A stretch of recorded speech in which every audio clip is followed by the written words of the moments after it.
Bonjour à tous, j'espère que vous allez excellemment bien. Aujourd'hui on se retrouve pour parler cyclisme, pour faire le débrief de la troisième étape de l'UAE Tour. On va revenir un petit peu sur tout ce qui s'est passé dans cette journée. On parlera des coureurs au top, des bonnets d'âne, notamment avec en plus une nouveauté. J'ai enfin les maillots 2025, donc on pourra enfin mettre les beaux maillots et les nouveaux maillots avec les bonnes équipes. Allez, n'hésitez pas à vous abonner à la chaîne, à réagir dans les commentaires, à mettre un pouce bleu, à partager la vidéo sur les réseaux sociaux, notamment auprès de vos proches. Si vous pensez que ça peut les intéresser, dans les commentaires, n'hésitez pas à me dire qui vous a plu, qui vous a déçu. Quand vous vous abonnez à la chaîne, vous pouvez rajouter la petite cloche, comme ça vous êtes au courant des dernières vidéos qui sortent, notamment des vidéos cyclisme. Si vous avez les moyens et que vous voulez soutenir mon travail, vous pouvez faire un super thanks, ça se passe dans les commentaires. Vous pouvez également rajouter la petite cloche, comme ça vous cliquez rapidement sur les notifications, sur les miniatures, parce que vous êtes au courant dès qu'une vidéo vient de sortir, et plus vous cliquez rapidement sur une vidéo, plus elle est mise en avant par YouTube, et je remercie les gens qui font cet effort, et qui font également des super thanks. Allez, on commence tout de suite par cette vidéo. Et cette étape numéro 3, on savait qu'aujourd'hui c'était une étape très importante du côté de l'UAE Tour, l'une des deux arrivées au sommet avec Jebel Jaïs. On aura dimanche Jebel Hafed plus court et plus pentu. Là aujourd'hui on savait que c'était, de toute façon c'est un classique, chaque année on a Jebel Jaïs, une montée longue de 20 km, mais pas forcément des gros pourcentages, donc c'est vrai que souvent la décision se fait dans le final, et ça a encore été le cas cette année où la décision c'est vraiment ça s'est vraiment fait dans les tout derniers mètres, je dirais dans les 200-300 derniers mètres, où un coureur, notamment Tadej Pogačar, a été au-dessus du lot.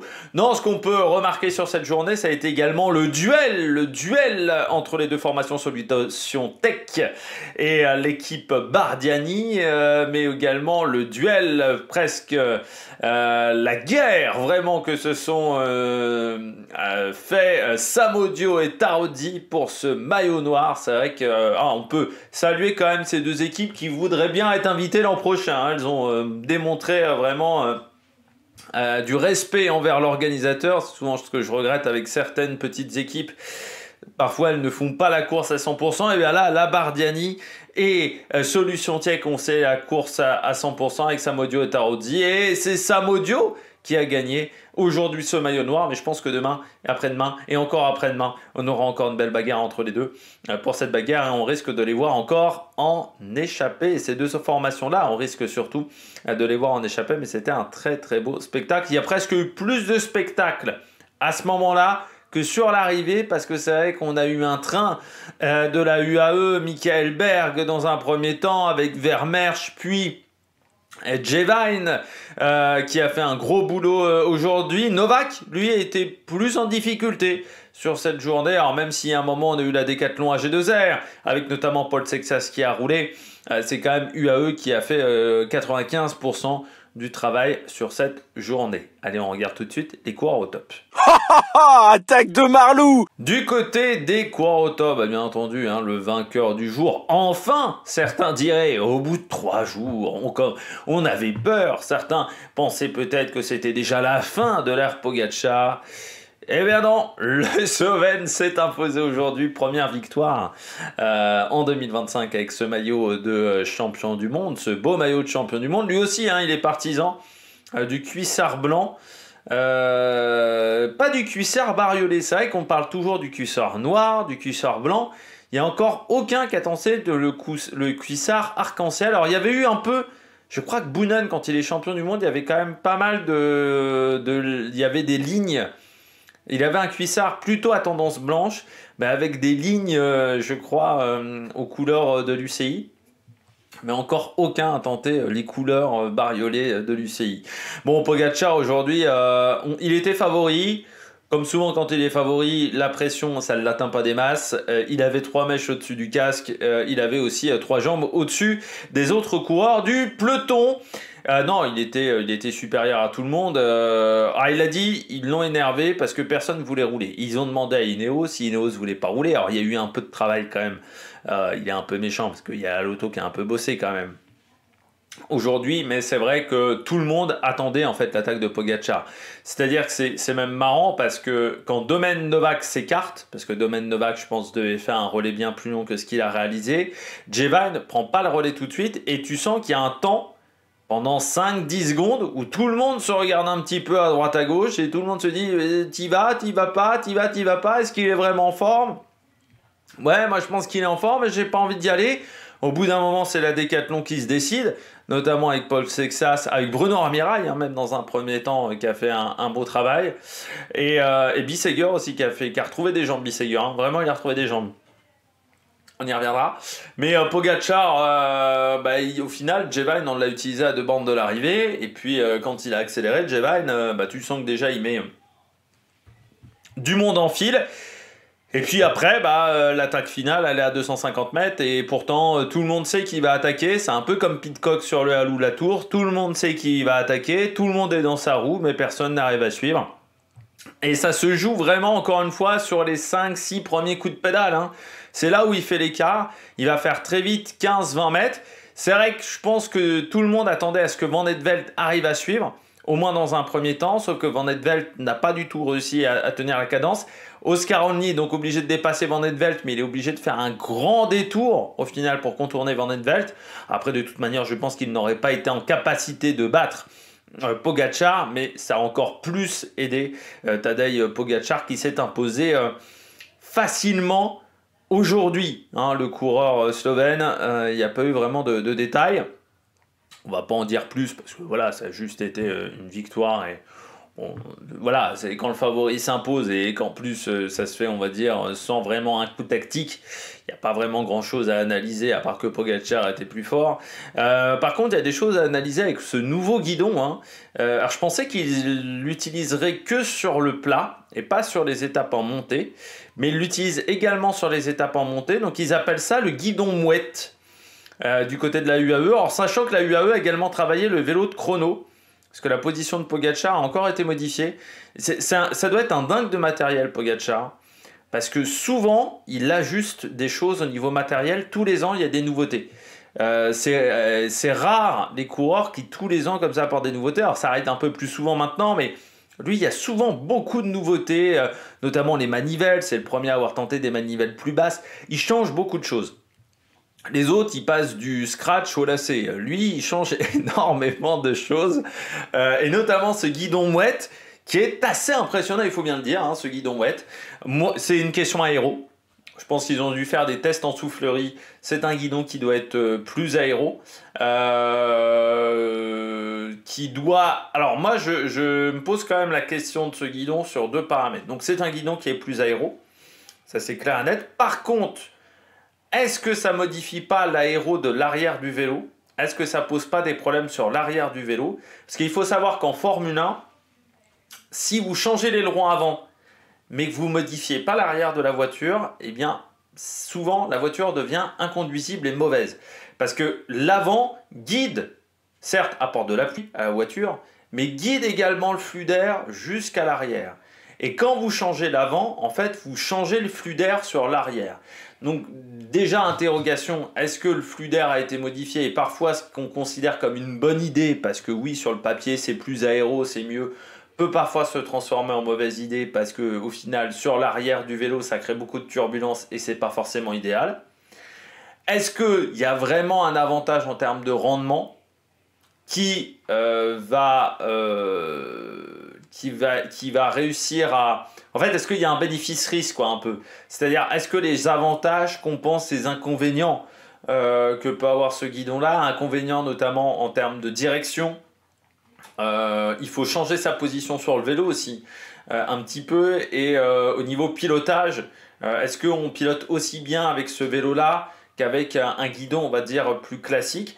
Et moi, il y a une vraie interrogation que je me pose.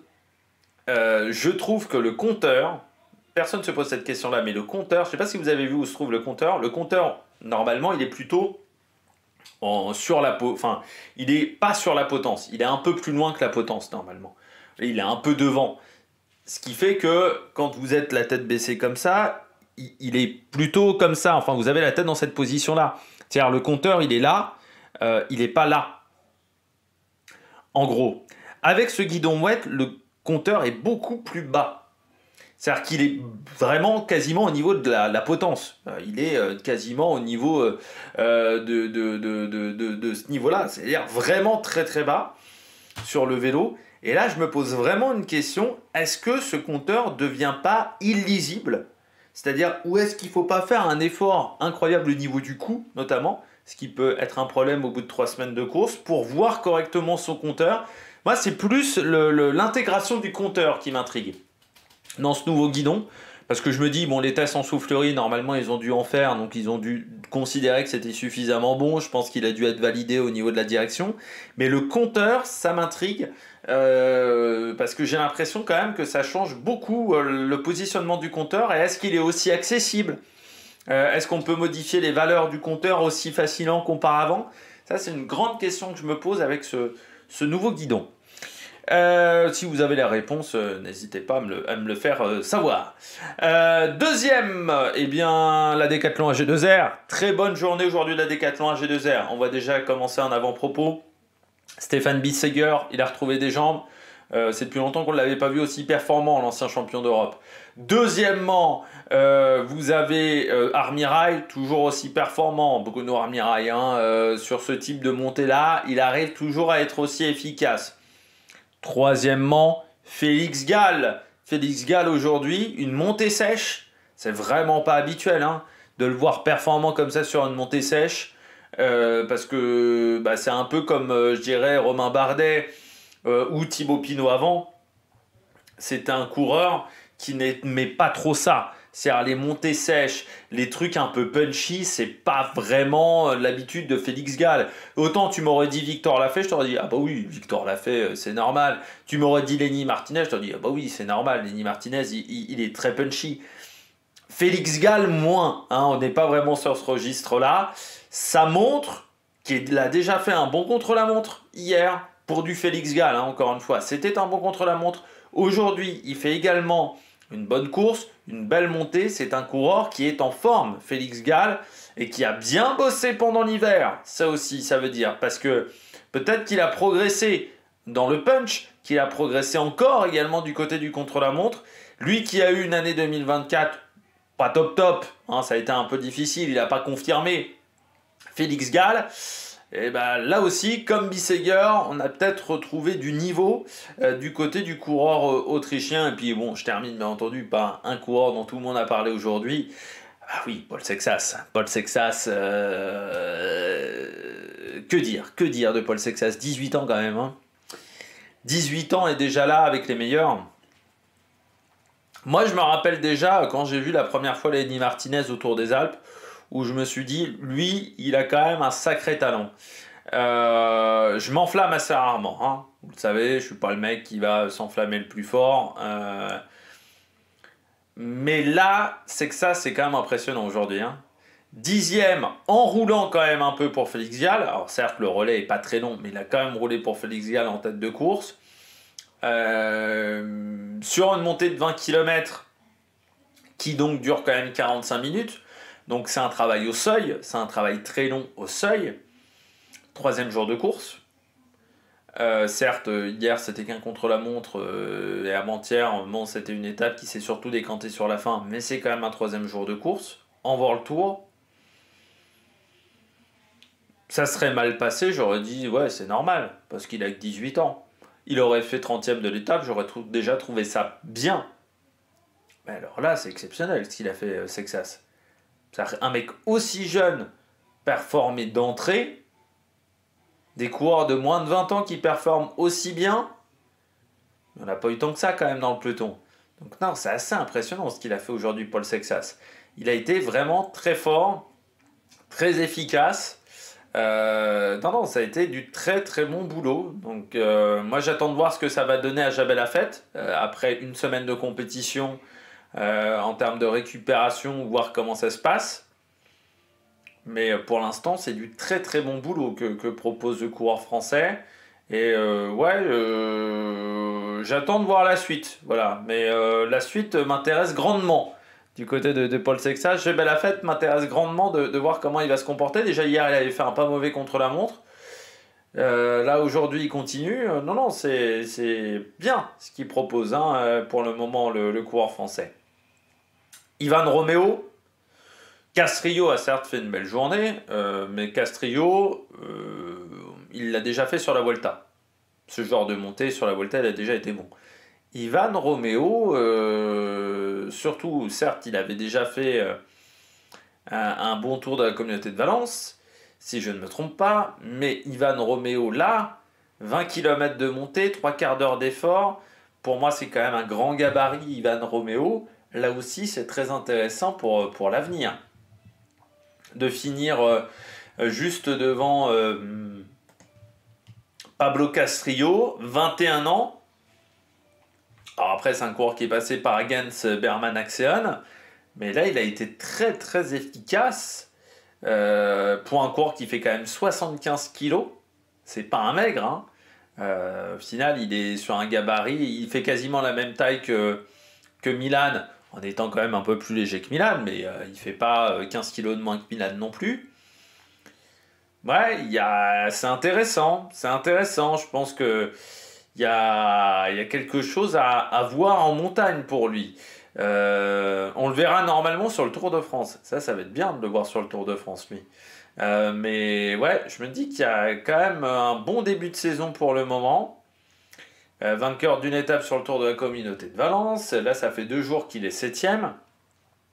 C'est bien ce qu'il fait, Ivan Romeo, quand même, hein, cet âge-là. Donc, et puis ça confirme hein, ce bon début de saison des jeunes coureurs de cette formation. Mais là, c'est intéressant. C'est intéressant pour le coureur espagnol. Très efficace. Il faudra voir là aussi sur Jebel Afed, ça sera peut-être plus compliqué sur une montée moins roulante. Mais là, aujourd'hui, il a été très très bon. Donc là aussi, ça m'intéresse. Et puis je termine avec un coureur. C'est un coureur d'Ineos pour finir. C'est Langelotti. Et oui, le monégasque. 11e aujourd'hui, Victor Langelotti. Et surtout, premier coureur Ineos. Et oui, il est devant Carlos Rodriguez, Victor Langelotti. Alors déjà, un contre-la-montre hier, où je vous avais dit, c'était quand même plutôt pas mal pour un mec qui a jamais dû en faire vraiment son travail et sa spécialité. Là, aujourd'hui, 11e de l'étape, avec Paul Sexas, avec Recitello, avec Castrillo et dans le groupe à 4 secondes. Lui aussi, c'est pas forcément un profil puncher, Langelotti. Il aime plutôt l'enchaînement des côtes du souvenir que j'ai Victor Langelotti. Je me dis, c'est vraiment intéressant aussi hein, ce qu'il propose le Monégasque en ce début de saison. Il a bien compris qu'il y a des places à prendre du côté de cette équipe Ineos, qu'on est dans une phase de reconstruction et qu'il y a des places à prendre, notamment pour être équipier sur les grands tours de Rodriguez, mais également de Thymen Arensman. Et là, depuis le début de saison, il se montre, on l'avait vu également au Grand Prix de la Marseillaise. Pour l'instant, c'est du très très bon boulot que propose le Monégasque. Donc on va voir là aussi ce que ça va donner à Jebel Afed, mais pas mal pour le moment ce qu'il fait. Hein. Victor Langelotti, 11e d'une étape de l'UAE Tour. C'est vraiment très intéressant. Alors moi, c'est vrai que j'en avais dit beaucoup de bien sur la Vuelta il y a 2 ans, quand il était aux têtes du classement de la montagne. Bon, ensuite, il était tombé. L'an dernier, la saison était bien, mais bon, voilà, ils n'ont pas fait la Vuelta, donc c'était un petit peu compliqué du côté de Langelotti. Mais là, chez Ineos, je me dis, ils ont bien fait de le recruter et ils ont eu le nez creux de prendre Langelotti parce que ça doit pas être le coureur qui coûte le plus cher. Et il y a quand même du talent du côté du coureur monégasque. Puis je me dis, ça va peut-être donner l'envie à d'autres jeunes monégasques de se lancer dans le cyclisme et pas sous la nationalité française, mais sous la nationalité de leur pays, sous la nationalité de la principauté. Allez, on regarde tout de suite les bonnets d'âne. Les flops du jour, Carlos Rodriguez. Parce que aujourd'hui, Carlos Rodriguez était quand même le leader, même s'il y avait d'un côté quand même notre ami Tarling qui était le leader de la course. C'est vrai que même on peut dire que UAE est un peu méchant Pogacar, parce que bon, Ineos a quand même un petit peu roulé à un moment, mais Tarling était, on va dire, électron libre. Le leader, c'était Carlos Rodriguez. Sauf qu'au final, Carlos Rodriguez ne finit que 4 places devant Joshua Tarling. 17e versus 21e. Alors la différence, c'est du côté de Carlos Rodriguez, on finit à 10 secondes, et de l'autre côté, c'est 26. Mais quand tu regardes, il finit déjà à 10 secondes. C'est le dernier gros leader. Le Serre finit devant lui. Et surtout l'Angelotti, ça fait un peu mauvais genre quand un équipier, un coureur qui vient d'arriver d'une équipe de 2e division, qui n'est pas considéré comme un crack, quand même, l'Angelotti, te dépasse et finit mieux que toi. Ça fait un peu mauvais genre. Le début de saison de Rodriguez est loin d'être parfait pour le moment. C'est quand même un coureur qui... Enfin voilà, il fait 6e du Tour de la Communauté de Valence. Sauf que sur les étapes difficiles, il n'a pas été incroyable sur ce Tour de la Communauté de Valence. Sur l'UAE Tour, pour l'instant, il n'est pas fantastique non plus.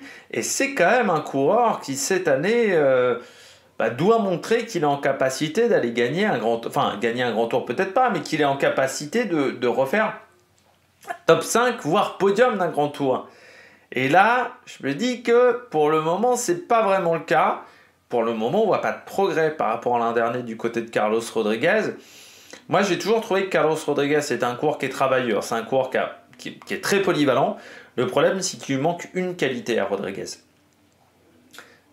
Il n'a pas forcément un punch énorme. Il n'est pas meilleur grimpeur que les autres. Il n'est pas meilleur en contre-la-montre que les autres. C'est un coureur qui est très polyvalent, qui n'a pas de points faibles, mais qui n'a pas non plus de qualité majeure. Et c'est peut-être là le problème de Carlos Rodriguez. Et là, aujourd'hui, ça n'a pas été une journée exceptionnelle. Surtout si on compare à Félix Gall, si on compare à d'autres, il finit à 10 secondes, mais il finit surtout 10-15 places derrière. Et avec une cassure, c'est-à-dire qu'il s'est quand même pris une cassure dans le final, Carlos Rodriguez. Ça veut dire qu'il était à 100% à bloc. Bon, c'est pas forcément très rassurant pour le reste de sa saison. Et encore une fois, l'Angelotti lui est passé devant. Donc pas forcément fantastique. Bart Lehman. Ouais, je m'attendais à mieux de Bart Lehman. Moi, j'étais plus Bart Lehman que Thomas Gloog chez Visma. Mais Gloog finit à 12,49. Il finit très loin. Et Lehman, c'est pas beaucoup mieux. 30e aujourd'hui, Bart Lehman à 56 secondes. Là, il y avait une vraie opportunité pour lui pour se montrer. C'est vrai qu'il n'a pas sa chance tous les jours d'être leader. Et vu la saison qu'il avait fait l'an dernier, Bart Lehman, notamment un bon Tour de France pour un coureur qui, je dirais pas venait de nulle part, mais auquel on ne s'attendait pas qu'il ait ce niveau-là. On aurait pu s'attendre à mieux aujourd'hui. Alors c'est un coureur qui vient de reprendre, qui vient de redémarrer sa saison. Donc c'est peut-être ça qui fait que c'est un petit peu compliqué pour lui, qui fera le Giro, Bart Lehman. Ça sera un de ses objectifs de la saison. Mais je m'attendais à un peu mieux. Là, c'est vrai que 30e, ça fait loin quand même, sur une journée comme celle-là. Donc il n'a pas réussi à se montrer. Et ça, c'est un petit peu décevant. Alors que le chrono, il avait fait 18e. Ce qui n'était pas dégueulasse. Mais on voit qu'il fait déjà 38e à la montée de l'Iwa. Et 30e aujourd'hui à Jebel Jaïs. Pas exceptionnel. Et pour la Visma Leaseback, pas grand chose à espérer désormais pour cette équipe. Coco il est loin, Gloog il est loin aussi, et derrière Niklas Behrens ne va pas te claquer normalement une victoire au sprint, ni Dan McClay. Donc ça risque quand même d'être un petit peu compliqué et un petit peu tristoun jusqu'à la fin de la semaine du côté de cette formation.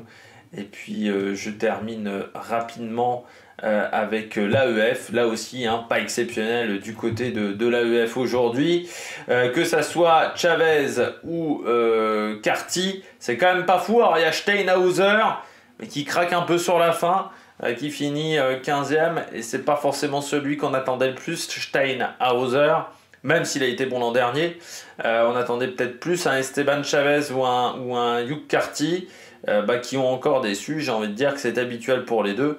C'est plutôt ces deux-là que je vise. Hugh Carty, Chavez, 28 secondes, 42 secondes aujourd'hui. Ça fait un peu mal aux fesses quand même pour les deux. Bon, maintenant ils se mettront au service de Steinhauser, qui aura deux équipiers de luxe, le jeune coureur allemand. Et on verra ce que ça donnera pour lui. mais c'est pas exceptionnel, voilà, du côté de cette formation, de cette équipe.